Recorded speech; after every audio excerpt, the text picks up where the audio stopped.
Aujourd'hui, on va parler de la préménopause et de la ménopause. Bref, de cette période où le corps change, où l'énergie change, où parfois, disons-le, on ne se reconnaît plus.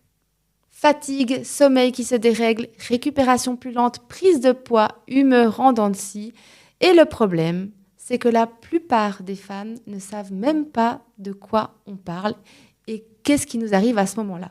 Nous n'avons aucune information. Même certains médecins ne sont pas formés à ces questions. Alors aujourd'hui, j'ai eu envie d'inviter une femme qui a décidé d'en faire sa mission. Karine est maman de 4 enfants, coach sportive et elle a même gagné un Ironman. Bref, aujourd'hui, j'accueille Karine pour t'enseigner des tips pratiques, mais surtout pour te montrer que la préménopause et la ménopause, ce n'est pas un chapitre de fin de vie. Au contraire, c'est le début d'une nouvelle histoire. Bienvenue dans Zéro Filtre. Être une femme, c'est terriblement compliqué. Les hommes et les femmes devraient avoir les mêmes droits. Zéro Filtre, un podcast qui t'invite à explorer des sujets dits tabous en toute simplicité. Le jour où les femmes diront la vérité, les journaux n'auront pas la même saveur. What's wrong with being confident? Dans chaque épisode, plongez dans des témoignages honnêtes, de la confiance en soi à la maternité. Tu as une vraie plateforme. Ce que tu dis a de l'importance. Il ne me suis jamais permis de souffler, ne serait-ce que 15 jours. Libre, libre, je ne veux plus tomber. Zéro Filtre, présenté par Isaline Ackerman. Votre capacité à changer tout ce qui est démarre ici. Bonjour Karine. Bonjour Isaline. Merci d'être là dans le studio pour parler d'un sujet qui me concerne maintenant depuis quelques années. Tant mieux, je suis là pour toi et pour toutes. Et pour toutes, oui, pour lever ce tabou sur, en tout cas, tout ce qu'on ne dit pas au sujet de la préménopause et la ménopause. Et avant qu'on plonge dans le sujet, comme j'ai dit en intro, c'est sûr que tu vas faire un Ironman et la performance, c'est quelque chose qui signe ton parcours, mais pas que. J'aimerais que tu te présentes de la manière dont tu as envie pour que les auditrices te situent. Super.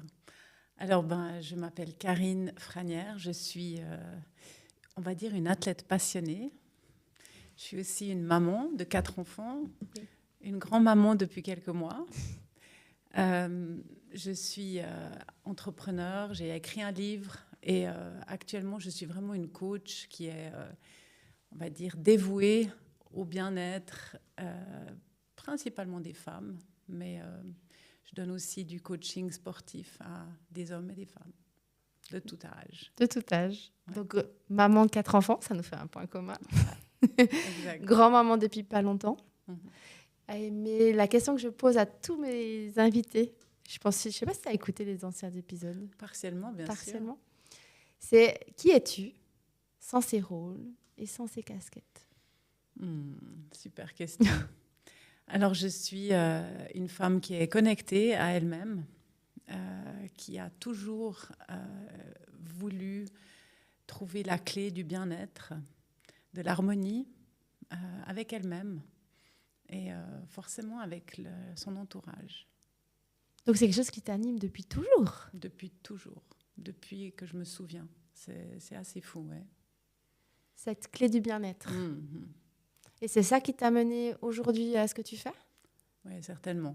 Je pense que c'est vraiment, je me lève le matin, je sais pourquoi je me lève, je sais pourquoi je travaille de longues heures et puis pourquoi je suis toujours à la recherche de ces subtilités parfois, ou parfois c'est des adaptations plus grandes, mais en tout cas, c'est vraiment quelque chose qui m'anime. Pour moi et pour les autres, forcément. Pour toi. Est-ce que tu te rappelles à quel moment précisément ça t'a animé, cette recherche de bien-être? Oui, plus ou moins. Je pense que vers les début de l'adolescence, comme ça, je sentais que mon corps changeait. Je pense que c'est maintenant que tu me le poses, cette question, c'est drôle, parce que je me dis, maintenant le corps a changé aussi récemment. Et je me suis retrouvée face à un peu la même situation. Mais je pense que c'était début de l'adolescence où je me dis, mais qu'est-ce qui se passe avec mon corps? Je prends du poids, je prends des formes, j'aime pas. Comment faire? Et oui, c'était vraiment c'était une motivation qui me poussait à trouver une solution pour me sentir bien. Alors du coup, tu t'es lancée dans cette recherche de bien-être. À quel moment le sport et la performance sont entrés dans ta vie? Alors, le sport, vraiment, ma passion, c'était l'équitation quand j'avais 12 ans. Alors, Donc ça veut dire que tu as commencé le sport par l'équitation. C'est ça? exactement. Donc, Mhm. c'est étonnant parce qu'on va dire, alors même si c'est du sport, mais c'est pas du sport, c'est pas de l'endurance, voilà, c'est pas un truc où on fait. C'est plutôt le cheval qui travaille, je vais dire. Bon, je pense qu'on travaille aussi, hein, c'est plus une question de concentration et de technique. Mais donc, ma passion, c'était l'équitation. Et ma maman, elle était professeure de tennis. Et en fait, sa volonté, c'était de faire de moi une championne de tennis. Et moi, ça ne m'intéressait pas trop.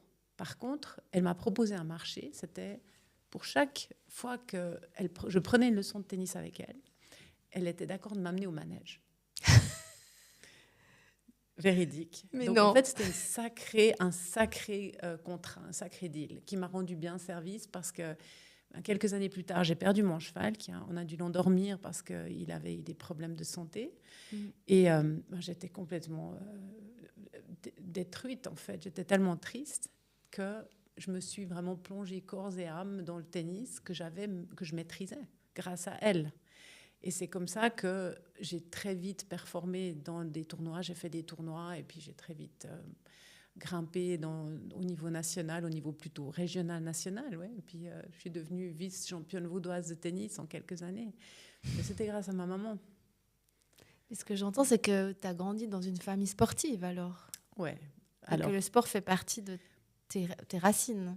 Enfin, certainement, oui. Alors, ma maman, vraiment prof de tennis, elle a encouragé toutes et tous, mes 4 frères et sœurs aussi. Mais il y en a seulement vraiment un qui a accroché, et moi. Et ma sœur aussi. Elle a aussi, avant moi, elle aimait bien, elle aimait beaucoup le tennis. Donc, on était 3 à bien jouer. Et mon papa, lui, il joue au golf, mais ce n'était pas vraiment son truc, l'effort comme ça. Le sport d'endurance, il m'est pas propre, parce que j'ai des frères qui ont fait la patrouille des glaciers aussi, avant moi. Mais je suis la seule à avoir pratiqué du triathlon. Donc, c'est vraiment moi qui ai trouvé mon chemin. Alors, raconte-nous, parce que pour moi, novice, un Ironman, ça me semble complètement dingue. Et surtout que tu l'as remporté. Raconte-moi comment... Alors, on va pas aujourd'hui que parler de ça, mais pour moi, ce qui est important, c'est ce chemin de performance lié au sport qui va après t'aider dans ce que tu as appris sur la préménopause et la ménopause. Donc, raconte-moi comment tu passes de championne de tennis, quand même, à triathlète, et après à l'Ironman. Alors, le triathlon, il est entré dans ma vie, et c'est véridique, hein, je le dis quand je parle, dans mes conférences, il est entré dans ma vie par une quête de bien-être et d'harmonie. Parce que, en fait, j'étais jeune maman, je venais d'avoir des jumeaux, et je me rendais compte que pendant leur sieste, si je pouvais m'évader un petit moment, c'était pour aller marcher ou courir. Et ça me faisait un bien énorme. Quand je rentrais à la maison après mes 30-40 minutes, je me rendais compte que j'étais une meilleure maman. J'étais connectée, j'étais bien dans ma peau, j'étais souriante. Donc en fait, c'est là que j'ai appris que prendre déjà du temps pour soi, c'est pas du tout égoïste. C'est vraiment nécessaire. Ça, c'est très important ce que tu dis. C'est pour ça que je le soulève. Parce que tu sais que je pense que tu côtoies beaucoup de femmes. Ouais. Et prendre ce temps, c'est quand même compliqué. On culpabilise rapidement. On pense que tout le reste est plus important et prioritaire que soi-même. Et comme tu l'as dit justement, quand on prend du temps pour soi, on est meilleur après. Donc, c'est bénéfique pour tout le monde. Exactement. Et j'aimerais aussi ajouter que ça ne sert à rien de culpabiliser quand on prend du temps pour soi. Ah oui, ça c'est...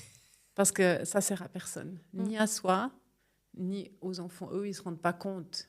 Ça ne les aide pas qu'on est en train de culpabiliser. Non. Donc ça, c'est important. Et donc, j'ai commencé par cette course à pied régulière qui me faisait beaucoup de bien. Et après, mon mari et moi, on a commencé à faire un peu de VTT ensemble, quand on avait la nanny qui venait de temps en temps s'occuper des petits. Et tout naturellement, en fait, j'ai commencé à nager en été. Mais c'était vraiment, voilà, ça me fait du bien. C'était parce que je sentais que c'était un sport qui complétait ma routine. Et puis, sans me rendre compte, je pratiquais déjà les 3 disciplines du triathlon. Ah oui, la course, le vélo et la nage. Exact. Et un jour, j'ai croisé un copain sur mon vélo qui m'a dit « Mais t'es vraiment en forme, qu'est-ce que tu fais ?» Je lui ai raconté, je lui ai dit « Je fais ça et ça et ça. » Et il m'a dit « Ah, tu devrais faire un triathlon. » Et j'ai dit « Mais c'est quoi un triathlon ?» Véridique, je ne savais pas que ça existait. Et t'avais quel âge à cette époque-là? J'avais 31, 32 ans. Et tes 4 enfants? Non, là, j'en avais que 2. Ok. Et c'est là que il m'a dit qu'il y a le triathlon de Lausanne dans 3 jours. Puis je me suis dit, ah, ok. Je me suis vite informée sur comment s'inscrire, comment y aller et tout ça. Et donc, je me suis retrouvée sur la ligne de départ du triathlon de Lausanne 3 jours plus tard avec un VTT. Donc, Pour faire parce que je l'ai fait en équipe, moi. ouais. Alors oui, je vois l'effort. En VTT... J'ai quand même mis les roues fines. J'ai quand même allé au magasin, mais voilà, ils pèsent quand même 16 ou 17 kilos ou 20 kilos, je ne sais plus combien ça pesait à l'époque. Enfin, mais je me suis retrouvée sur la ligne de départ avec un VTT. Et en plus, ce que je n'ai pas dit, c'est que je nageais à la brasse. Donc, je ne nageais pas le crawl, je ne savais pas bien nager du tout. Donc, je nageais vraiment pas très bien. Mais voilà, c'est comme ça que j'ai commencé le triathlon et ça a été une expérience folle parce que passer la ligne d'arrivée ce jour-là, ça a été un moment fou, ça m'a donné une confiance en moi, c'était transformateur, c'était vraiment fou. Et c'est là que je suis vraiment tombée amoureuse de ce sport. De par ce dépassement de soi quand même, hein, cette fierté que j'ai ressentie après et puis, bien sûr, à l'entraînement, comme je le disais avant, c'est vraiment ce bien-être que ça me procurait. Ces 3 disciplines qui sont totalement complémentaires. On ne travaille pas tout à fait les mêmes muscles, on bouge différemment. Puis voilà. Donc après, j'ai continué d'en faire. Évidemment, là, j'ai d'autres enfants, donc il fallait un peu jongler entre les maternités et les grossesses. Et puis, je me suis retrouvée un jour à avoir envie de faire, à la veille de mes 50 ans, de faire un Ironman. Ouais, moi je trouve ça incroyable. Incroyable, vraiment. Je me projette, moi, à 44 ans, me dire, est-ce que dans 5 ans, j'aurai l'envie folle de faire ça? On ne sait jamais. Hein. On ne sait jamais. On ne sait jamais. Donc voilà, ton parcours est fait de sport jusqu'à cet Ironman.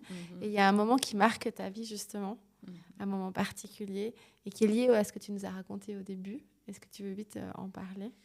Alors, donc, j'ai donc fait un premier Ironman à Vichy en 2017. C'était vraiment pour mes 50 ans. Malheureusement, je n'ai pas pu le terminer parce que je me suis fracturé le pied à 7 km de l'arrivée, en me plaçant de travers sur un trottoir. Et ce que je ne savais pas, c'était en fait que j'étais en train de gagner la course. Je ne le savais pas du tout parce que quand on fait un Ironman, on part à des différents moments et puis on ne sait pas où on en est. Puis il n'y a personne sur le parcours qui m'avait dit, voilà, t'es en tête. Et ben voilà, je ne pouvais pas changer sur ce moment-là. J'avais abandonné, quoi. J'avais plus pu marcher. Mais c'est là que je me suis dit, OK, ben, j'en referai un. Et vu que je suis capable de le gagner, je le gagnerai. C'était vraiment mon truc, parce que tout d'un coup, j'ai visualisé Hawaï, parce que pour aller au championnat du monde d'Ironman, il faut en avoir gagné un. Selon la catégorie dans laquelle tu es, tu peux être 1, 2 ou 3e, mais voilà, il faut vraiment être dans le top. Et là, ben, je suis rentrée chez moi, ça c'était à Vichy en France, je suis rentrée chez moi, et puis 2 semaines après, ma maman est décédée subitement des conséquences d'une fracture du col du fémur. Donc elle avait fait une chute et elle s'était fracturé le col du fémur et il y a eu des conséquences, des complications suite à l'opération, et puis on l'a perdue vraiment très, très subitement. Et ce qui est fou après cette histoire, c'est que bon, évidemment, j'ai traversé un deuil très, très, très douloureux, mais j'avais cette vision de l'Ironman que je voulais gagner et d'aller à Hawaï avec mes enfants. Et un jour, je devais décider quelle course j'allais gagner. J'adore ce mindset. On va relever ça quand même. Tu visualises, tu es vraiment dans l'esprit de... Clairement. Clairement, je vais gagner. J'aime beaucoup. Mais je devais choisir la course parce qu'en fait, il y en avait 2, 3 qui me plaisaient, mais elles avaient toutes des avantages et des inconvénients. D'accord. Et sur Et quels puis- critères tu t'es basée alors? Ouais, les critères, donc c'était, je suis grande, donc quand je fais du vélo, c'est plutôt des parcours plats qui seront favorables pour moi. Et comme le vélo, c'est souvent, on dit que c'est là où on gagne la course. Je me suis dit, il faut que je trouve un parcours suffisamment plat. Mais l'avantage, donc Zurich, par exemple, Zurich faisait partie ma sélection, ma dernière sélection, mais Zurich avait pas mal de dénivelé. Donc j'hésitais pas mal pour aller à Zurich. Par contre, Zurich présentait un avantage, c'est tout près d'ici, c'est tout près. Je pouvais facilement aller voir le parcours, etc. Et tout d'un coup, j'ai dit, OK, il faut que je m'inscrive, il faut que je choisisse ma course. Et je me suis dit, mais en fait, je vais aller regarder les dates. Je regarde la date de la course de Zurich et c'est l'anniversaire de ma maman.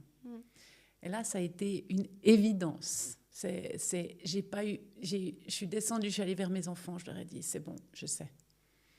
Et je leur ai dit, texto, je leur ai dit, ce sera à Zurich, elle sera avec moi. Et voilà, c'est exactement comme ça que ça s'est passé en fait. Elle était avec moi déjà à l'entraînement, je l'ai sentie à mes côtés. Et puis le jour de la course, ça a été extrêmement fort parce que le matin, je me suis réveillée ultra concentrée pour cette course que je préparais depuis des mois. Et je n'ai pas pensé à elle tout de suite. Ça a été vraiment bizarre, hein. Je n'ai pas pensé à elle. J'ai commencé la natation et...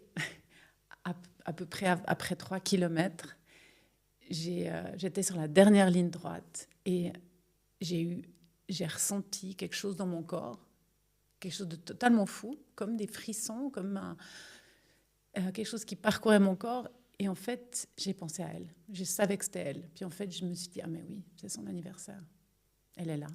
J'ai presque eu les larmes aux yeux. J'ai dit non, pas maintenant.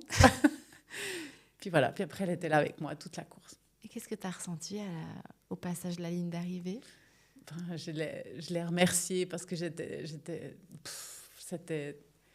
fou, quoi. C'était de gagner cette course de manière si parfaite devant mes enfants, disons, avec mes enfants et avec elle. C'était complètement magique. C'est vraiment... Je pense que le fait que ça s'est passé ce jour-là, évidemment, m'a beaucoup portée, mais aussi pour la suite, pour les années suivantes, parce que je pense que depuis le 29 juillet, ça pourrait être un jour triste, mais en fait, c'est un jour merveilleux, parce que c'était un jour de connexion très forte avec elle. C'est ton jour de déclic pour toute la suite de ta vie, si je me permets cette hypothèse? Certainement, parce que quelques centaines de mètres avant d'arriver à la fin, donc de passer la ligne d'arrivée, j'ai aussi eu une sorte de comme si quelque chose se présentait à moi qui avait... En fait, j'ai compris que cette victoire allait ouvrir un nouveau chapitre de ma vie. Oui, c'est ça. Le premier jour du reste de ta vie. Ouais, c'est ça. Et je ne savais pas encore quoi, mais je savais que ça allait changer quelque chose dans ma vie. Et c'est seulement plus tard qu'il y a tout ce qui s'est mis en place parce que j'ai compris qu'en fait, j'étais dans la transmission, j'étais dans l'envie de partager ça avec d'autres, pas seulement évidemment avec mes enfants, mais avec toutes et tous qui ont envie d'être inspirés, qui ont envie de croire en leurs rêves, qui n'osent pas faire le premier pas. Voilà, donc je me suis dit, OK, je me suis souvenue qu'une amie à moi m'avait dit, Karine, un jour, tu écriras un livre. Et je lui ai dit, mais qu'est-ce que tu racontes? Puis voilà, c'est là que je me suis dit, ah, mais c'est peut-être ça. Coucou, cette amie. Le livre est là, sur la table, Exactement. On en parlera après. Ouais, oui. ouais. Puis après, envie de transmettre tout ce que j'avais appris à travers cette préparation et tout à d'autres. Des hommes, des femmes. Parce que tu étais maman, mais à côté, avant tout ça, c'était quoi ton activité professionnelle? Alors, j'ai travaillé 10 ans chez Nestlé, dans le marketing. Et ensuite, j'ai voulu interrompre ma carrière parce que j'ai suivi mon mari aux États-Unis. Et quand je suis revenue, c'était un peu compliqué de reprendre pour moi comme ça en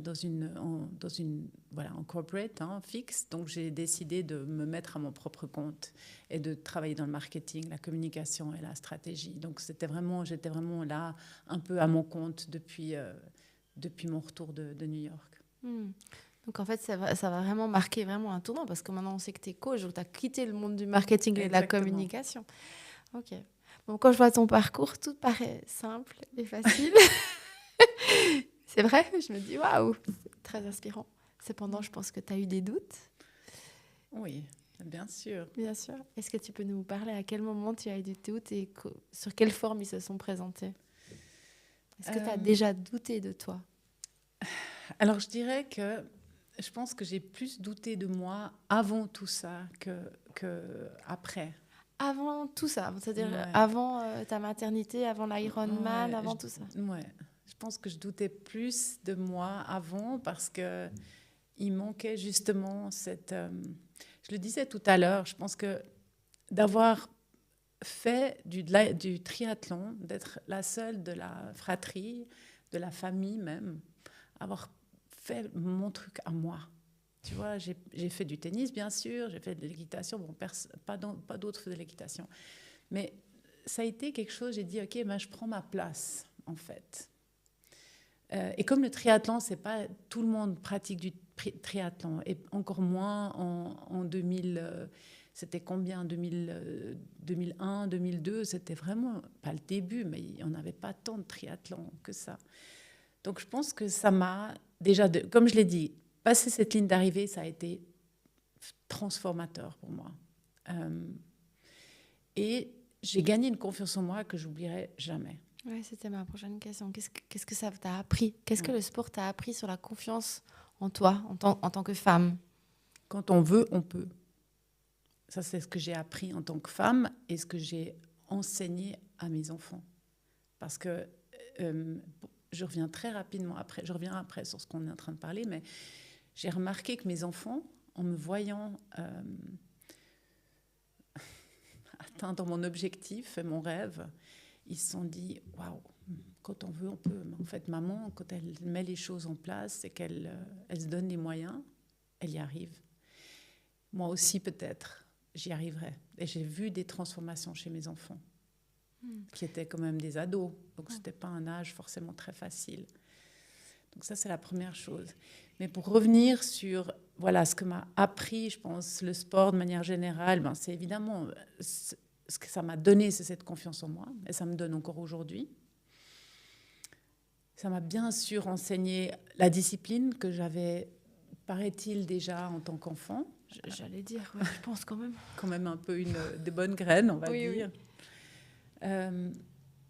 Ça m'a aussi appris, bien sûr, à être résiliente face à la vie, à me dire, il y a des obstacles. En fait, dans la vie, c'est comme ça. On se dit, ça ne va pas comme on aimerait, mais on sait que ça ira mieux. On sait que si on persévère et puis qu'on se relève, on y arrive. Et puis, évidemment, l'histoire du deuil...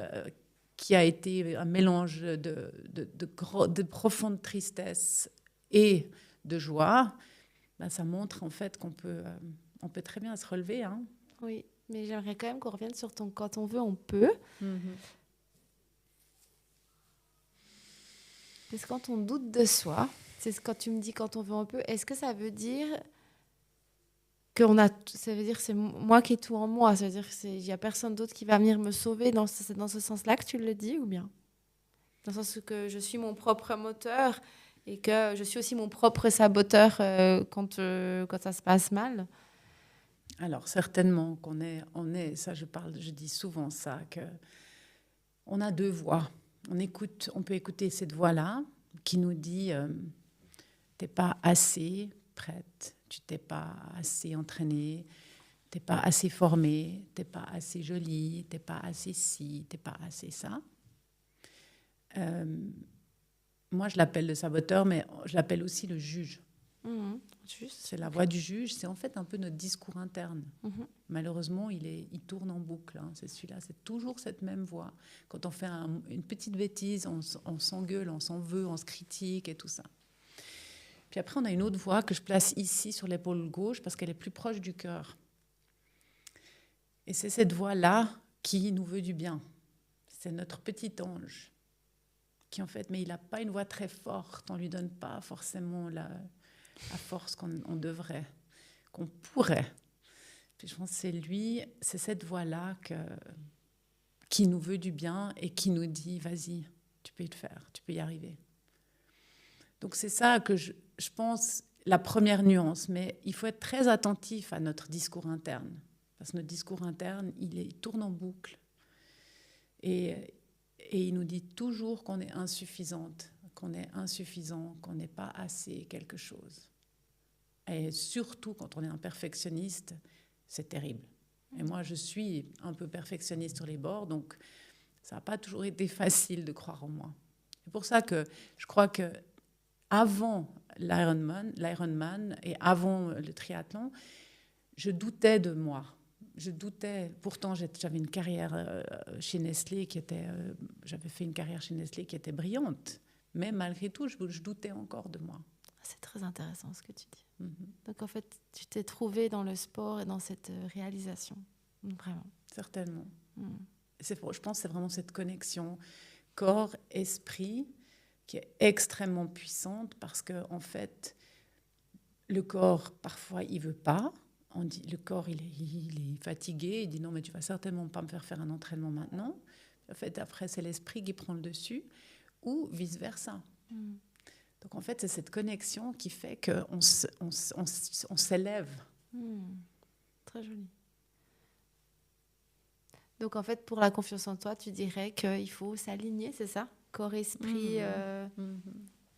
S'aligner et se connecter. C'est un truc, comme tu as compris, c'est quelque chose qui m'anime depuis toute jeune, d'être connectée à moi-même, de comprendre ce dont mon corps a besoin. Et, ouais. Justement, parlons de ce corps. Parce que dans cet épisode, j'aimerais qu'on parle de la ménopause et préménopause. Tu as d'ailleurs un programme que tu as développé pour aider les femmes à se comprendre. Et justement, pour moi, c'est un sujet qu'on parle très peu. D'où ta venue aujourd'hui? Moi, j'ai plein de questions. J'ai cherché aussi comme toi, à l'âge, je pense que tu avais quand tu avais mon âge. Mais quand ton corps a commencé à changer, qu'est-ce que tu as commencé à comprendre? C'était quoi les premiers symptômes? Parce que vu que tu es très connectée à ton corps, justement. Ouais. Alors, ce que j'ai remarqué, donc j'étais en pleine préménopause, bien sûr, assez tard, parce que j'ai eu ma ménopause seulement très récemment. Je pense que quand j'ai senti qu'il y avait des choses qui ne jouaient pas, c'était seulement vers 54 ans. Il y avait certainement des signes avant, plus au niveau de l'humeur. Et puis, peut-être aussi au niveau du sommeil. Donc là, j'avais déjà un petit peu je me disais, oui, OK, il y a des choses qui bougent. Mais au niveau de la connexion avec mon corps, c'est vraiment, quand j'avais 54, 55 ans, je me suis dit, mais c'est bizarre, tout ce que je fais, tout ce que j'ai l'habitude de faire ne fonctionne plus. Alors, je m'entraînais encore de longues heures sur le vélo, je faisais encore quelques compétitions régulièrement. Mais je me suis dit, en fait, mon corps, il n'aime plus du tout ça. Il a besoin d'autre chose parce que je dormais mal, parce que je ne récupérais pas de mes entraînements, pas comme avant, alors que je n'avais rien changé autrement en termes d'alimentation, etc., d'hygiène de vie. Et puis, je me suis aussi rendu compte que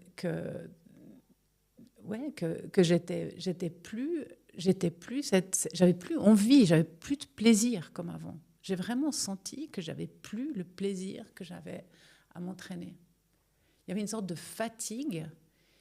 Il n'y avait pas une douleur, mais il y avait une fatigue que je ne connaissais pas. Oui, ce qui est fou, c'est ça, c'est que tu étais coach sportif. Enfin, tu faisais du sport à haut niveau, donc tu te connais très bien au niveau du sport, etc. Et je savais en fait que je me disais, mais pourquoi je fais un entraînement long, comme j'ai l'habitude de faire, et non, je ne récupérais pas. Et j'ai même un peu, franchement, j'ai pris un peu de ventre et je me disais, mais c'est pas possible. possible. Moi, déjà, je ne comprenais pas comment c'était possible. Et du coup, ça t'est arrivé vers 54 ans. Est-ce que tu es d'accord de partager ton âge actuel pour voir Oui. la gap d'âge entre les deux? 58 ans Et tu as été actuellement. ménopausée à 58 ans, du À coup. 57. 57. Et Exactement. quand on dit qu'on peut être préménopausée 10 ans avant, Mhm. tu y crois à ça? Les premiers symptômes peuvent apparaître 10 ans avant. C'est 48 juste. ans, 45 ans, quoi. Exactement. 10, 15 ans. Ok. Ouais. Qu'est-ce qui t'a le plus surprise dans ce changement?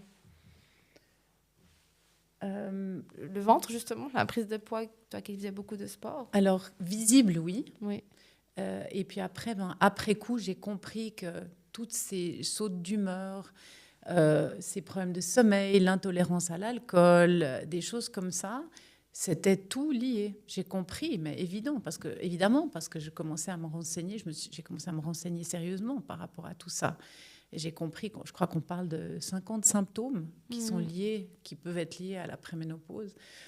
Et mais effectivement, ce qui me surprenait le plus, c'était le changement de mon corps, alors que je n'avais rien changé autrement. Comment tu as réalisé qu'on était mal informés? Parce que, ouais. Moi, je l'ai réalisé au point que je me suis dit, je trouve rien, en fait. Non. Mais toi, comment tu l'as réalisé? Alors, je l'ai surtout réalisé après coup, en me disant, ben ouais, à un moment donné, vers 52, non, pas tout à fait, oui, 52 ans, j'avais un peu un down, j'étais pas en forme, mon moral allait pas fort. Et je suis allée voir mon médecin, mon généraliste, et puis il me dit, ah ouais, vous avez un petit coup de blues, on peut vous prescrire une thérapie, ça vous fera du bien. En fait, quand j'y pense, je sais que c'est ça. Bien sûr, la thérapie m'a fait du bien pendant 1 ou 2 années, mais c'était pas ça. C'est ça. C'est que les médecins ne le savent pas. Ouais, tu as fait des tours de médecin et tu as réalisé que personne n'avait une solution concrète, en fait.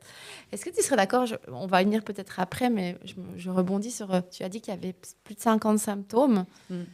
Est-ce que tu es d'accord, je commence par ce que j'ai, puis après tu complètes. Voir si Alors, l'intolérance à l'alcool. Je commence à avoir des sueurs nocturnes. Ma peau commence à me démanger à des endroits que jamais je me dis, mais ma peau m'a jamais démangé. Donc, un peu sèche aussi. Alors, bon, l'irritabilité, je ne sais jamais si c'est lié à mes cycles, parce que je suis déjà quelqu'un qui prend... Je suis ligaturée des trompes, donc pas de pilules, pas d'hormones, donc voilà. Donc, quand même... Et ce que je vois que j'avais enceinte et qui revient, c'est tout d'un coup le brouillard, en fait. Et je mélange des trucs et je me dis, mais qu'est-ce que j'ai dit? Ou alors je ne sais plus. En fait, je peux me souvenir de choses très importantes, comme ne plus me souvenir de ce que je faisais à l'instant. Je crois que c'est déjà pas mal. Je suis en train de réfléchir, j'en ai d'autres. Non, c'est déjà pas mal. Ça, c'est les principaux. Et puis, je suis contente que tu aies mentionné les démangeaisons parce que j'y ai pas pensé, mais c'est clairement que je les ai eues aussi. Ah ouais. À la peau, vraiment, oui, des bras et tout ça. Oui. Et puis, je rajouterais, on parle souvent en anglais la frozen shoulder. Donc, c'est au niveau de l'épaule. On a souvent mal aux épaules. Voilà. Et pourquoi les épaules, je ne sais pas. Mais en tout cas, ce que je sais, c'est que c'est lié aux articulations aussi. Il y a les articulations qui sont fragiles, clairement aussi. Okay. Donc, des articulations qui sont fragilisées, des douleurs qui viennent de nulle part. Ça, moi, je l'ai eu.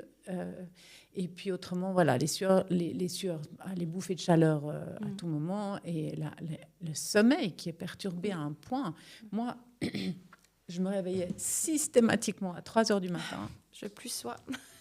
Et plus rien à faire. Je ne dormais pas jusqu'à 5 heures. Après, je me rendormais enfin et je dormais encore 1 heure et le réveil sonnait. Et ça, c'était pénible, quoi. Oui, parce que ça impacte tout le reste de la journée et de tout le reste. Tout à fait. Ça, moi, on l'a déjà, je pense, toi aussi, avec 4 enfants dans des jumeaux.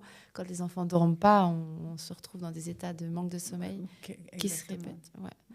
Et justement, avant qu'on parte sur qu'est-ce qu'on peut faire pour combler ces symptômes, etc., tu m'expliquais hier au téléphone, quand on s'est eu, qu'il y a 3 mécanismes qui se passent dans le corps des femmes. Est-ce que tu es d'accord de les citer? Ah, puis peut-être avant, explique-nous où tu as trouvé des informations, justement, parce qu'on a dévié. Tout à fait. Alors, donc, du coup, quand j'ai senti que mon corps changeait et que plus rien ne fonctionnait, je me suis dit, bon, je me suis mis en quête de réponses. Donc, j'ai j'ai découvert Stacy Sims, qui est une physiologiste qui qui s'intéresse encore, évidemment. Ça fait 20 ans qu'elle fait des recherches sur le corps de la femme, sur la physiologie féminine. Et sa phrase qui est très connue, elle dit les femmes ne sont pas de petits hommes. Voilà, et puis ça va me permettre de répondre parce qu'on ne l'a pas encore dit, c'est vrai. On est vraiment passé rapidement. Mais tu me l'as dit aussi au téléphone. La médecine actuelle est basée combien de pourcents 90% sur des hommes, en fait. Ouais. Donc, on a complètement oublié toute notre partie à nous. Exactement. Parce qu'on ne réagit pas tous la même chose. Ça me fait penser notamment quand on fait un AVC, les femmes, on n'a pas tous les mêmes symptômes que les hommes. Donc, il y a tout un pan à recouvrir, à redécouvrir sur la médecine. Donc, exactement. Je te permets. Et donc, justement, Stacy Sims, elle a écrit un livre qui est vraiment génial, qui s'appelle Next Level, que j'ai lu, et ça m'a ouvert les yeux. J'ai dit, mais vraiment, comme ça, il faut s'entraîner. Et moi qui m'entraînais, faisais des heures sur mon vélo à intensité moyenne, tout d'un coup, j'ai dit, OK, très bien, alors ça, c'est joli, mais je le ferai plus aussi souvent. Par contre, je vais intégrer de l'intensité, c'est-à-dire des sprints. Je peux y revenir après. Oui, parce que j'aimerais bien que tu nous fasses une petite routine sportive. Volontiers, toute simple. Oui, voilà, exactement. Et puis ensuite, voilà, donc je me suis vraiment... j'ai testé tout ce que j'ai appris. J'ai bu ses paroles. Je me suis dit, OK, donc je vais tester sur moi d'abord. Et j'ai vu assez rapidement les changements au niveau du métabolisme, au niveau de l'énergie, au niveau du sommeil, de la récupération. J'ai dit, mais c'est dingue. C'était des gros changements, mais en fait, à la base, tu te dis, mais c'est pas possible que ça fasse un tel effet. Et puis, tu as vu vraiment qu'il y avait un changement considérable. Considérable et rapide. Et évidemment, j'ai aussi un tout petit peu changé ma manière de m'alimenter, ma nutrition a aussi changé un peu. Donc, ce que j'aimerais, pour que vous compreniez bien ce qui se passe, en fait, on sait qu'il y a cette fluctuation des oestrogènes et à un moment donné, la chute des oestrogènes. Ça, c'est bien que tu définisses ce que c'est que la ménopause et préménopause. Exactement. On a d'abord une préménopause, c'est qu'on a une fluctuation qui peut être quotidienne. Dans un cycle normal, on a une fluctuation avant les règles et après les règles, etc. Avant l'ovulation, pardon, et après l'ovulation. Mais là, c'est une fluctuation qui est totalement inattendue, qui peut arriver à n'importe quel moment de la journée. Donc, c'est aussi pour ça qu'on a ces sautes d'humeur, on a le cerveau qui ne suit pas, quoi, parce que les fluctuations sont très, très fortes. Donc, là, justement, tu disais que suite à ces chutes d'oestrogènes, il y a 3 mécanismes. Hein. Voilà. Alors, il y a 3 mécanismes qui sont liés à la chute des oestrogènes, qui ont des conséquences plus ou moins dramatiques sur le corps de la femme. Mais la bonne nouvelle, c'est qu'on peut, avec une activité physique ciblée, les contourner. Alors, le premier mécanisme, on en parle assez, c'est la perte de masse musculaire. Pourquoi ? Rapidement, parce que les oestrogènes jouent un rôle de relais anabolique. Donc, c'est grâce, entre autres, aux oestrogènes qu'on arrive à produire du muscle, à fabriquer du muscle. Quand il y a moins ou peu d'oestrogènes, c'est beaucoup plus difficile de fabriquer du muscle. On doit trouver une autre stratégie. Donc, quand on dit muscle, on dit aussi, on sait que le muscle, c'est déjà c'est notre organe de longévité. C'est l'organe qui va nous permettre de nous lever, qui va nous permettre d'être indépendante, de réussir à tout faire, avoir une vie quotidienne de manière indépendante. Ce qu'il faut aussi savoir, c'est que quand on contracte un muscle, ça va sécréter une protéine. Et cette protéine, c'est des myokines qui vont avoir un effet tant sur notre métabolisme que sur l'inflammation dans le corps, que même sur le cerveau. En fait, ça envoie un message au cerveau. Et donc, ça stimule nos fonctions cognitives. Donc, le muscle, en se contractant, il fait des miracles. Il est lié au cerveau, il est lié aux os, au squelette. Parce qu'on va parler de la... Ouais. Donc, c'est vraiment notre organe de longévité, le muscle. Et le drame, c'est qu'une femme qui ne s'entraîne pas de manière, entre guillemets, juste et ciblée après la ménopause, eh ben, elle va perdre 8% de masse musculaire par décennie. Et voilà, c'est très, très difficile de l'éviter si on ne s'entraîne pas juste. Et puis c'est un cercle vicieux parce que moins de muscles égale moins de dépenses caloriques. Donc Exactement. prise de poids, et on dit prise de poids, moins d'activité. Et Ça, voilà, et c'est comme ça qu'on vieillit, pardon, j'ai utilisé le terme, mal en Mal. fait. Voilà. Exactement ça. Mais il y a aussi la perte osseuse que tu me Exact. disais justement. Le deuxième mécanisme, c'est la perte osseuse. Et ça, c'est encore plus tragique parce qu'en fait, on parle de 20% de perte de masse osseuse 5 à 7 ans après la ménopause, si on n'a pas une stratégie correcte.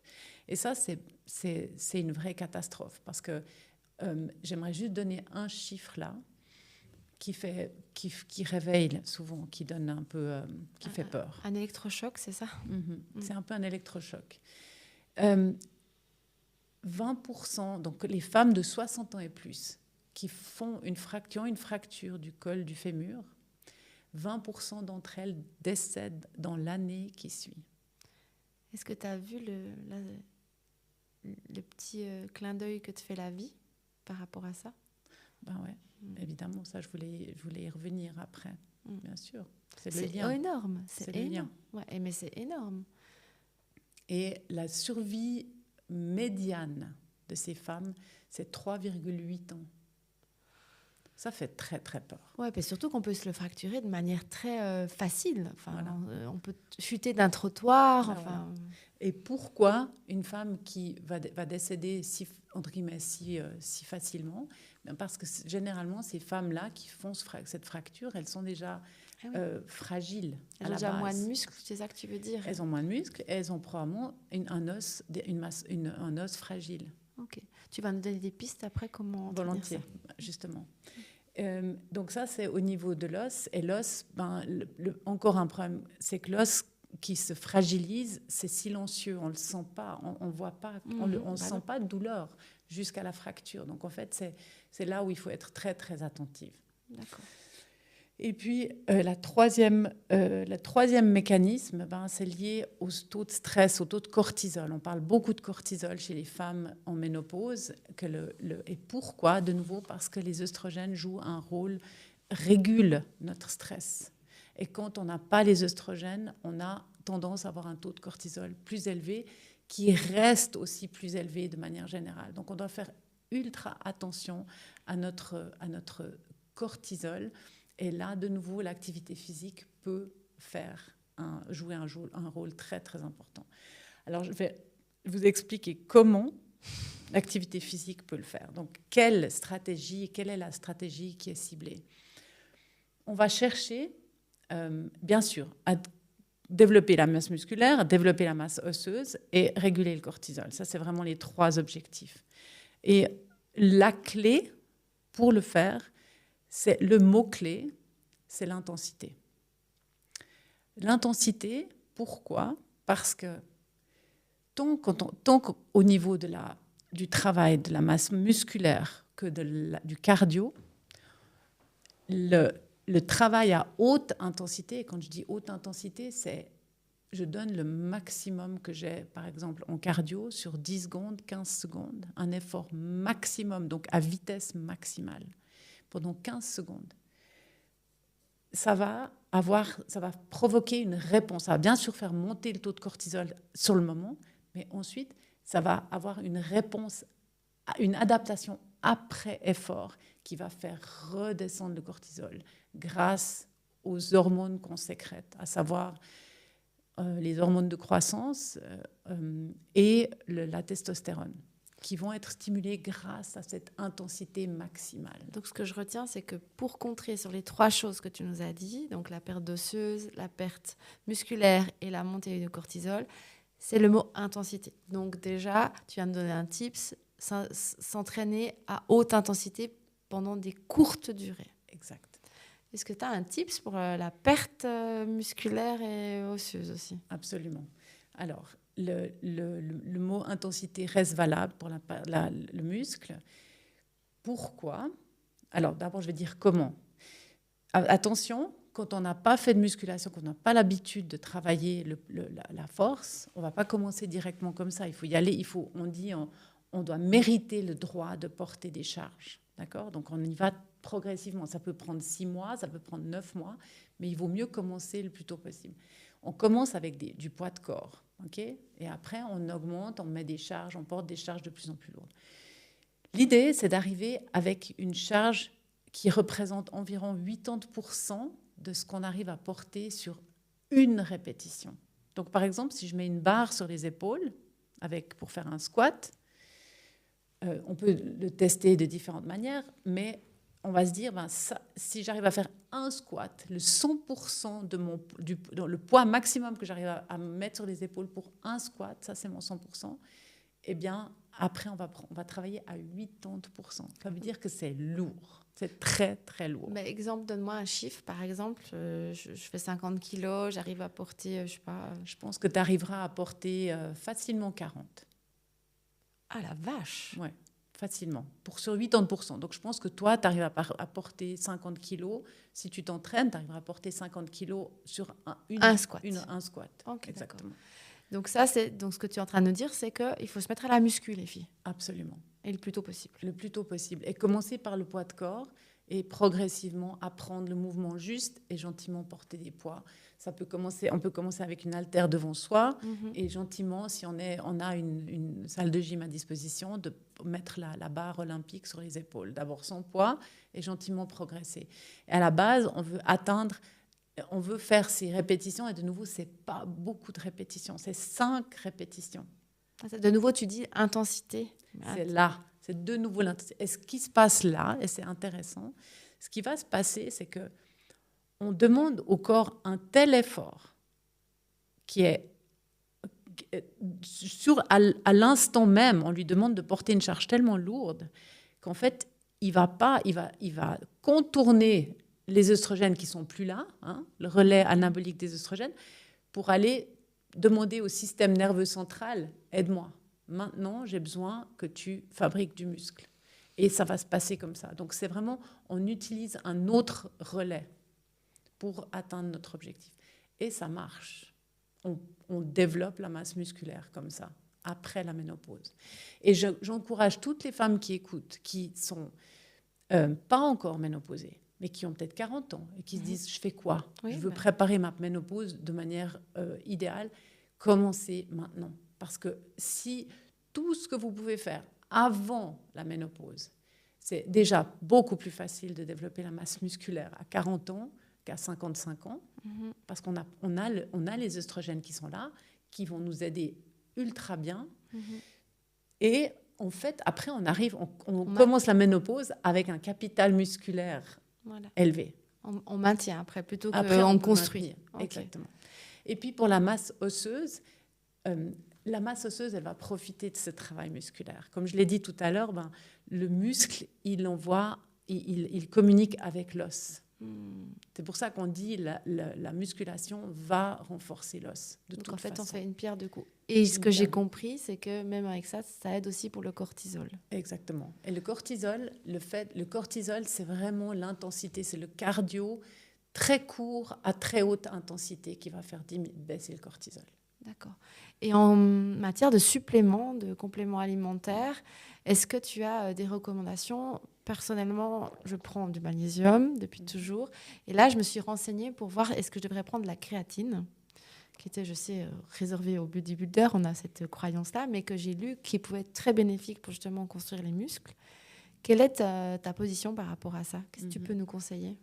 Alors là aussi, Stacy Sims m'a appris beaucoup. Et j'ai tout de suite dit, OK, d'accord, j'essaye. Parce qu'elle parle de créatine, elle insiste. Okay. Et on parle de 5 grammes par jour. Oui, j'ai lu que c'était beaucoup, donc j'ai toujours pas pris, j'ai peur. Ouais. Alors, il ne faut pas avoir peur parce que déjà, tu ne vas jamais gonfler. Pour gonfler, il te faudrait 6 entraînements par semaine de musculation et manger que des protéines. Tu ne vas pas gonfler. Donc, ça ne va pas arriver. Et même si tu prends un petit peu de muscle, c'est joli. Je ne dis pas c'est vraiment joli. Donc, aucun souci. Mais la créatine, bien sûr, va permettre à développer le muscle. Mais elle a aussi un effet très, très bénéfique sur notre cerveau et sur nos os. Donc ça veut dire que ce sera un complément à prendre, mais c'est à prendre même si on ne fait pas de sport Oui. ou... Ok. Oui. Donc, et Oui. tu en conseillerais d'autres? Alors, le deuxième que je prends personnellement, c'est le magnésium le soir, Oui, c'est ce que je prends. Pour mieux dormir d'ailleurs. pour mieux dormir. Exactement. Et le troisième que je recommande vivement, c'est les oméga 3. Ah bah, j'ai commencé cette année. Oméga 3, pourquoi? Parce que c'est anti-inflammatoire. Ça, je t'entends beaucoup parler d'inflammation depuis tout à l'heure. Mhm. Et c'est vrai que c'est aussi un symptôme que je n'ai pas cité avant, mais c'est vrai que je me suis vue m'enflammer, Mhm. mais vraiment, C'est ça. mais le visage, les mains, enfin des choses qui m'étaient jamais arrivées avant. Est-ce que tu as un petit... Alors, j'ai compris que la musculation était aussi anti-inflammatoire, mais est-ce qu'au niveau nutritionnel, il y a des choses à arrêter? Ouais. On en a parlé hier. Moi, je faisais du jeûne intermittent. Je pense que celles qui me suivent depuis des années ont compris que j'ai arrêté ça depuis 3 ans parce que c'était une catastrophe. Est-ce qu'il y a d'autres choses que tu as mis en place et que tu conseilles? Alors, c'est vraiment manger, s'alimenter autour de notre rythme circadien, c'est-à-dire que, admettons qu'on on se lève à 6h ou 6h30, manger entre 7h du matin et 7h du soir. D'accord. On a une fenêtre de 12 heures, mais ne surtout pas prolonger le jeûne intermittent, prolonger le jeûne jusqu'à 10, 11 heures, parce qu'en fait, on a parlé cortisol. Cortisol égale inflammation. Hein. Quand ton cortisol est élevé, tu auras une tendance à gonfler. Hein. En fait, ce qui se passe, c'est que le cerveau perçoit le jeûne comme un stress. Encore plus si tu fais un effort physique. Alors là, effort physique sur un jeûne, c'est une catastrophe. Parce que le cerveau, il dit panique, il faut que je fasse des réserves. Ouais, alors, ce qui marchait quand j'avais 30 ans ne marche plus Ne maintenant. marche c'est plus ça du tout. Ouais, ok. Exactement. Et aussi, un autre point très important, c'est que quand on s'entraîne à jeun, le corps va chercher de l'énergie quelque part, et où est-ce qu'il va la puiser? Dans le muscle. Ah, Donc, bon. tous les efforts qu'on fait pour développer le muscle sont perdus. Alors, vraiment, ultra important d'avoir ce rythme sur 12 heures. Donc, admettons 7 heures de 7 heures du mat à 7 heures du soir. Idéalement, pas de grignotage après. Manger régulièrement toute la journée, 3 à 4 y compris collation par jour. Et puis après, avoir mangé, et ça c'est important pour la femme préménopausée, ménopausée, c'est de manger des protéines à chaque repas. Plus de protéines. Ouais. Parce qu'on n'est pas habitué en tant que Non. femme quand même. Hein. Non. Parce qu'on mange des salades, on va manger léger, mais on va oublier les légumineuses, la viande, les œufs. C'est ça, Ouais. c'est ça. Et puis rajouter des graines de lin, des graines de courge, des graines de tournesol qui sont pleines de protéines. On ne s'en rend même pas compte, mais si on en mange à chaque repas, ou bien deux fois par jour, c'est top. Donc vraiment, plus de fibres, on parle de 30 grammes de fibres par jour, c'est beaucoup. Hein. Il faut faire un peu un calcul, mais c'est pas mal, 30 grammes de fibres. Donc idéalement, moi, je regarde mon assiette, je me dis toujours, bon, 50% de mon assiette, c'est des fibres. Ah ouais, c'est beaucoup. Ouais, 50% de mon assiette, c'est des fibres. 25%, c'est mes protéines. Et 20% plus les 5% qui sont les graisses de bonne qualité, le 20%, un petit 20%, c'est les hydrates de carbone. Ouais.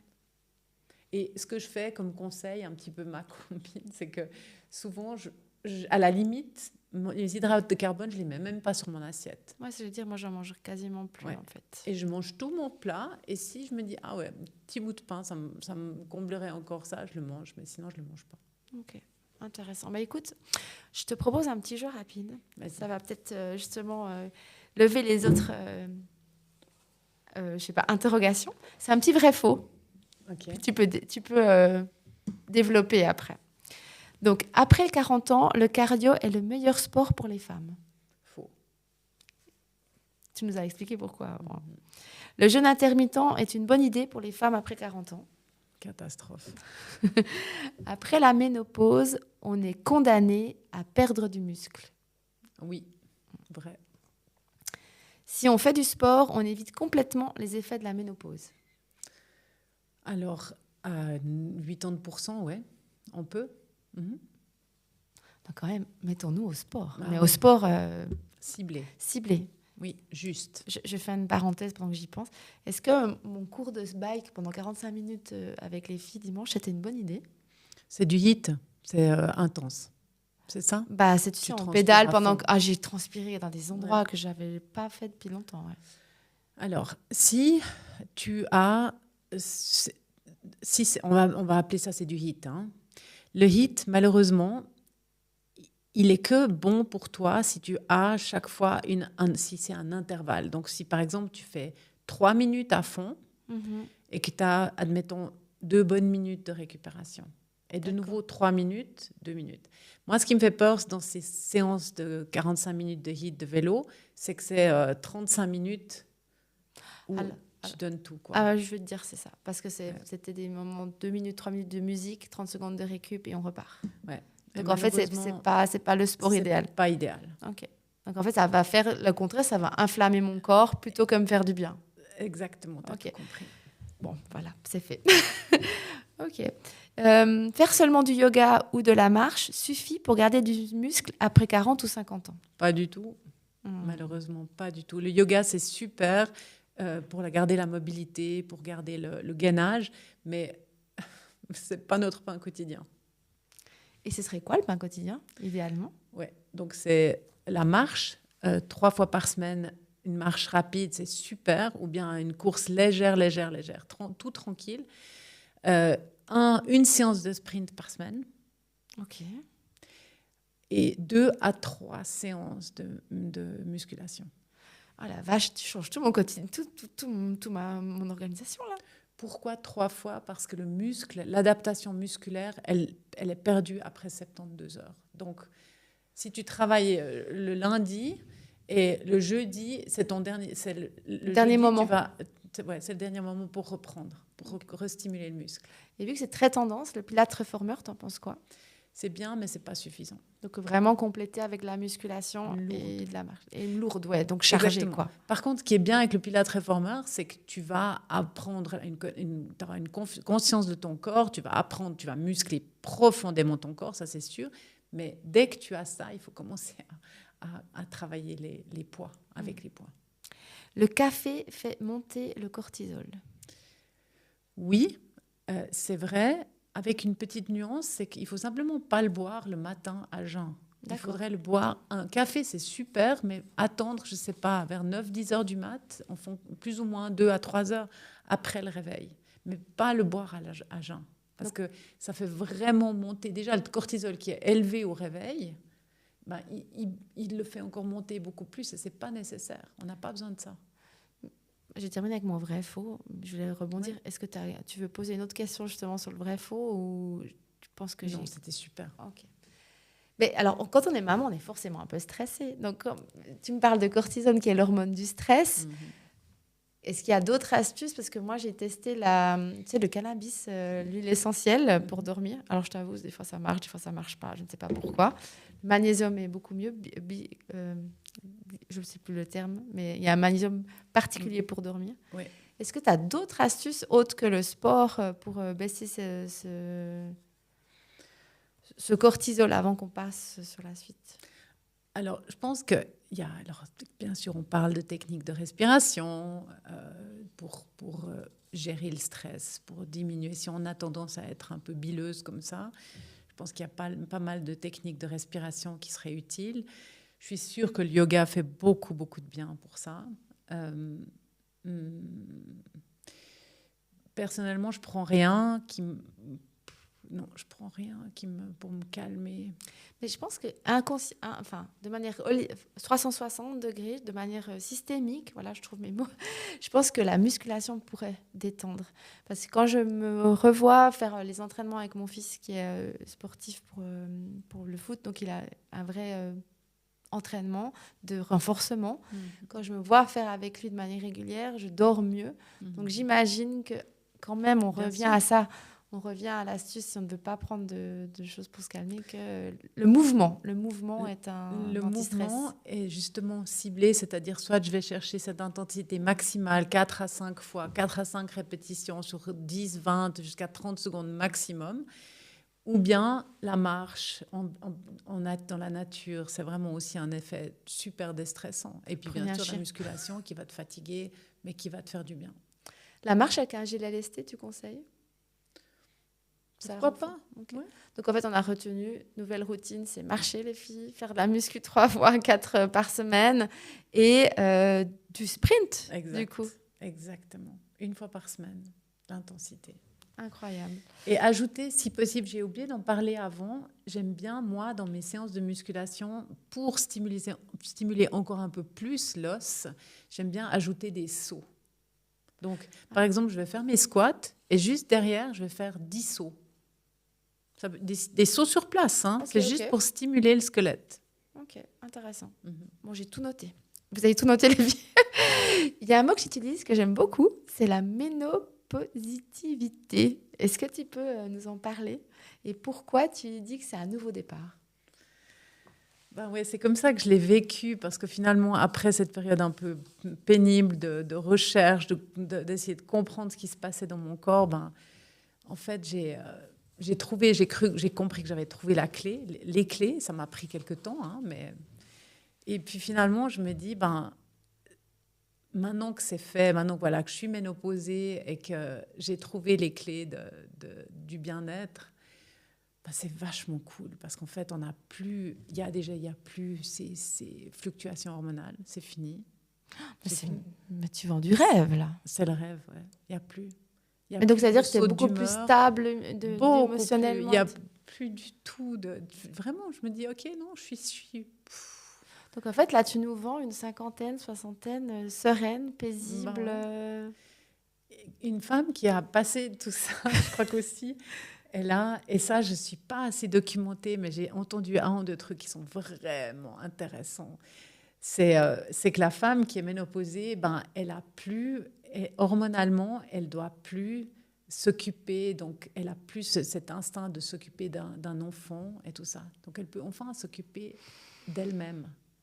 Et puis, on dit souvent qu'une femme qui a passé ce stade, elle se dit « Ok, je t'ai entendu, mais c'est moi. Maintenant, c'est moi, me first. » Et je trouve que ce que je ressens vraiment, c'est ça, c'est que je suis tout autant bienveillante qu'avant vis-à-vis de mes enfants et tout ça.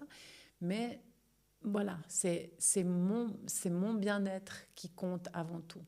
C'est vrai que la société nous dit un peu en toile de fond que passé 40 ans, les femmes, on commence à disparaître. Donc j'espère que maintenant, c'est terminé. Alors, On a tout à inverser, justement. Et moi, je suis sûre que voilà, une femme, elle peut être bien dans son corps, bien dans sa tête, très longtemps. Mais ouais, pour ça, il faut mettre un ou deux trucs en place et puis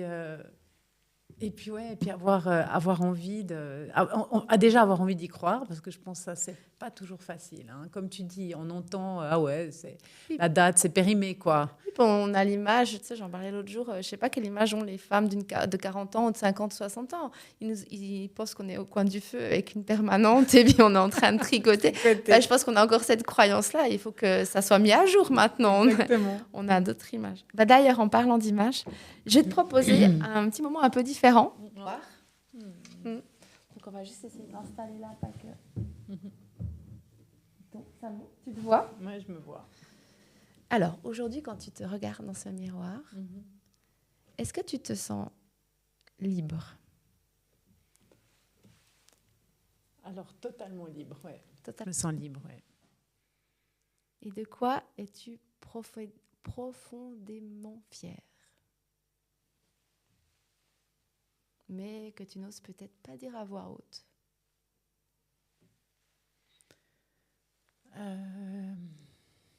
C'est chaud ce que tu me demandes.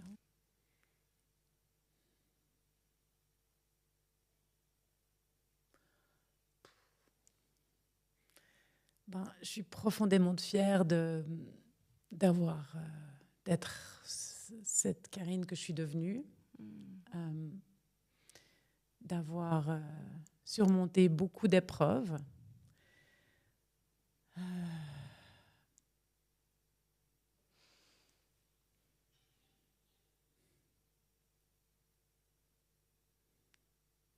D'avoir transmis à mes enfants et de les retransmettre encore aujourd'hui moi, le meilleur de moi. Et de continuer à le faire aujourd'hui, quoi. Je crois que c'est ça. C'est beau. Bon, alors je t'invite à fermer les yeux maintenant.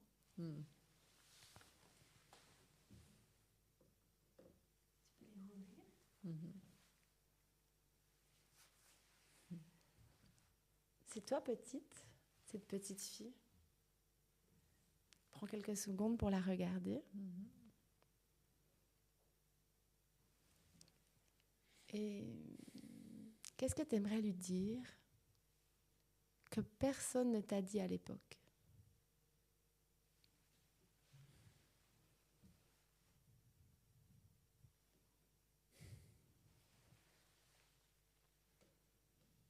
Dire que la vie, elle n'est pas... C'est pas un long fleuve tranquille, mais que chaque épreuve, elle nous amène, elle nous fait avancer. Et qu'elles sont nécessaires, elles sont dures, mais elles sont nécessaires pour avancer sur un chemin qui est vrai, qui est très enrichissant et qui nous fait faire des trucs assez incroyables, quoi. Est-ce que tu es fière de la femme que tu es devenue? Est-ce que cette petite fille, elle serait fière de celle que tu es aujourd'hui? Oui, je pense qu'elle serait très fière. Et puis moi, je suis aussi très, très fière d'elle parce qu'elle a aussi dû surmonter des trucs assez durs. Donc, puis c'est elle qui m'a donné de la force tout au long de ma vie. Elle est sûrement encore là. Elle est encore là, oui. Merci, Karine. Ouais. Aujourd'hui, tu as créé Recharge, qui est... moi, je disais Recharge, mais on s'est vu avant. Pourquoi c'était important pour toi de créer ça pour les femmes? Qu'est-ce qui était important de transmettre aux femmes? Alors, Recharge ou Recharge, c'est une méthode qui apprend aux femmes de 40 ans et plus à s'entraîner pour leur longévité, pour rester fortes, pour stimuler leur métabolisme. Et c'est vraiment, j'aimerais leur donner aux femmes des outils pour leur longévité. Ça, c'est ma mission, en fait. C'est ma mission, je m'engage vraiment pour la longévité de la femme. Pourquoi? Alors, c'était déjà, de nouveau, je pense, à la base, transmettre ce que j'avais appris, parce que souvent, ce que j'ai appris, moi, je n'ai pas envie de le garder pour moi. J'aimerais le transmettre à d'autres. Et puis, le sens que ça a en plus, c'est que voilà, j'ai perdu ma maman d'une fracture du col du fémur et, disons, des suites d'une fracture du col du fémur. Et ça a totalement sens pour moi. C'est vraiment, si j'avais su tout ce que je sais aujourd'hui, il y a 15, 20 ans, j'aurais peut-être pu l'aider à être en forme bien plus longtemps.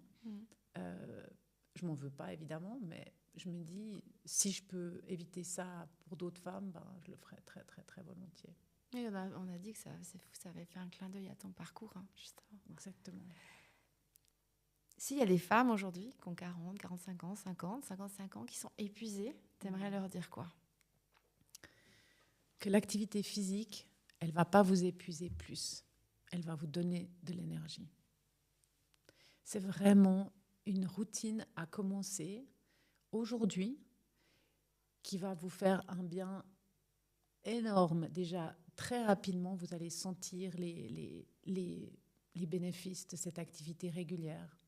Et vous n'allez pas commencer directement avec mes sprints si vous n'avez jamais fait d'activité physique.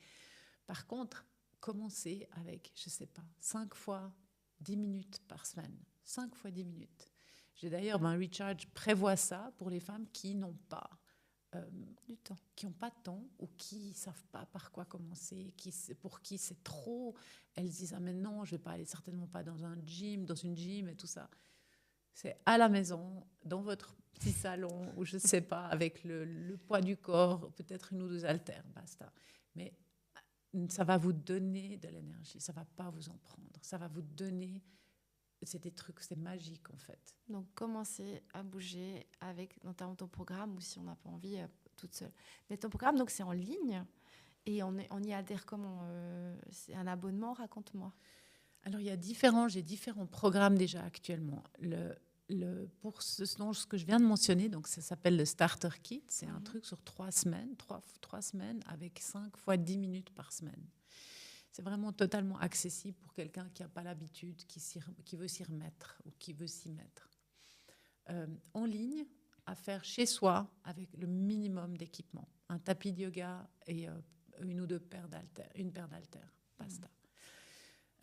Ensuite, j'ai le programme qui s'appelle, en fait, c'est la formation que j'appelle le Go, le Recharge Go, qui est une formation sur 8 semaines pour les femmes qui veulent comprendre déjà ce qui se passe dans leur corps, qui comprennent mieux pourquoi un entraînement ciblé va aider. Il y a aussi des webinaires chaque semaine sur la nutrition, sur le sommeil, donc vraiment tout ce qui tourne autour de la ménopause. Et en plus, de nouveau, un programme en ligne à faire chez soi, 3 entraînements par semaine avec peu de matériel. Après, le niveau là, c'est déjà pas intermédiaire, mais ça va en progressif, donc ça devient intéressant pour des femmes qui font déjà un peu d'activité physique. Et c'est en progressif, donc c'est sur 8 semaines, mais on peut très bien se dire, ben voilà, je répète la première semaine parce qu'elle me convient très bien, et puis je progresse gentiment, je passe à la suivante. On a tout le temps pour les faire. Donc c'est indépendant d'un rythme, c'est toi qui fixes ton rythme. Totalement. Exact. Après, j'encourage les femmes à faire ces 3 entraînements par semaine, parce que c'est ça qui va fonctionner. Ah, c'est génial. Et puis la troisième chose que je suis en train de mettre en place, qui va sortir d'ici 2-3 semaines, c'est un abonnement où on peut, suite au Starter Kit ou bien suite à la formation, dire ben voilà, j'ai des séances, je peux les faire à mon rythme, quand je veux, comme je veux, haut du corps, bas du corps, full body, comme on dit. Et voilà, c'est un peu le... Mais toujours à faire chez soi et différents niveaux, débutants, intermédiaires, avancés. Et ciblé pour nous, les femmes de plus de 40 ans, 50 ans, Exactement. dans cette période-là de vie. Exactement. Donc, parfait. Et tu as écrit un livre, on l'a dit. Est-ce que tu m'en touches quelques mots pour celles qui seraient intéressées à l'acheter? Alors ça, c'est vraiment l'histoire de Karine qui a découvert le triathlon et qui en est tombée amoureuse et qui a vécu un truc complètement fou avec sa maman et ses enfants le 29 juillet 2018. Et là, c'est un peu c'est toute ma philosophie, tout y est en termes de connexion à soi-même, recherche d'harmonie à travers le sport. Et puis, plein de beaux messages qui sont très inspirants. Eh bien, merci. Je les mettrai tous les liens à la suite de la description de l'épisode. On va terminer avec la question que je pose à tout le monde. Si tu avais devant toi la Karine de 40 ans, peut-être, ou je ne sais pas quel âge tu veux lui parler, peut-être 45 ans, tu lui dirais quoi?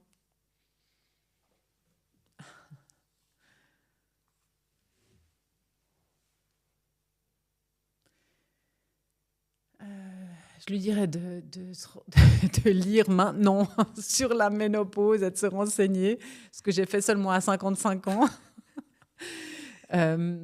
Après, j'ai eu de la chance parce que moi, j'étais dans un... Voilà, ça m'a convenu en fait, ce que je faisais là. Mais c'est vrai que je lui dirais, muscle-toi. Ok. Est-ce que tu vas ajouter quelque chose avant qu'on termine? Non, je crois qu'on a bien fait le tour. On a C'est bien super, fait le tour. ouais. Merci Karine d'être venue passer ce moment avec moi, d'être prêtée à tous mes petits jeux, et d'avoir partagé ton expérience et d'avoir donné des tips concrets pour cette période de vie. On te retrouve donc pour le programme Recharge si on veut. Je t'avoue que tu as déjà une adepte prochaine qui va se mettre à faire le sport que tu as dit. Et je te souhaite un bon retour. Merci beaucoup. Merci de m'avoir accueillie. Si tu as aimé cet épisode, je t'invite à le partager, à le commenter. C'est grâce à toi que Zéro Filtre grandit. C'est grâce à toi que je peux accueillir de plus en plus d'invités dans mon podcast. En tout cas, je te remercie d'avoir écouté et je te dis